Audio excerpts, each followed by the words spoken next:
Assalamualaikum warahmatullahi wabarakatuh. Perkenalkan, saya Andi Nur Rakifah. Di video ini saya akan menjelaskan mengenai fitur-fitur dari game sederhana yang saya buat di Greenfoot. Game ini terinspirasi dan mengambil karakter dari game open world bernama Genshin Impact. Nah, di sini pertama ada welcome screen, di mana ada fitur tombol untuk ke menu lain. Nah, di mana tombol-tombol ini akan berkelap-kelip ketika ada kursor di atasnya. Misalnya ini tentang, ada about pembuat game ini, misalnya nama saya, NIM, prodi, angkatan. Lalu kita kembali ke instruksi, misalnya ada cara bermainnya, yaitu misalnya cara menyerang slime dengan mencet tombol shift, lalu syarat kenaikan level. Kita kembali lagi misalnya, lalu di sini ada start new game. Nah, kita coba start ya. Nah, di start ini nanti ada beberapa fitur, misalnya skor, lalu ada musuh, player, level, dan nyawa.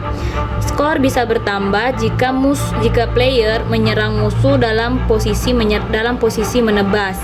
Nah, posisi menebas itu bisa dilakukan ketika memencet tombol shift. Jika terkena musuh sedangkan hanya dalam posisi berdiri, maka bisa kehilangan nyawa, namun tidak akan langsung mati karena ada 3 nyawa. Nah, skornya juga jika mencapai 50 akan ke level 2, mencapai skor 150 akan ke level 3, dan mencapai skor 200 akan menang. Lalu bagaimana jika kita kehilangan nyawa? Akan ada fitur untuk menambah nyawa. Misalnya pertama kita kehilangan nyawa dulu ya. Nah, pertama ini mendapat skor, lalu misalnya kehilangan nyawa.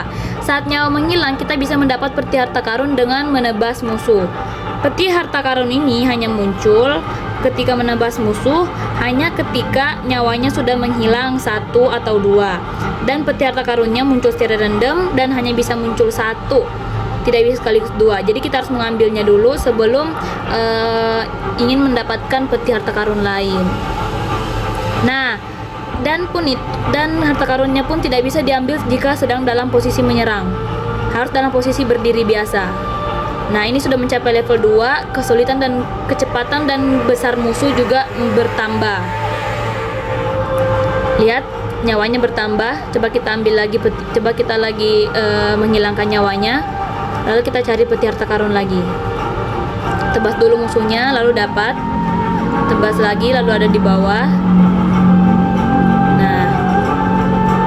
Sekarang kita sudah level 3, tambah besar dan tambah cepat musuhnya. Kita ambil lagi. Ini terlambat menebas. Nah, dapat lagi. Nah, setelah mencapai skor 200 kita akan menang dan gamenya pun selesai.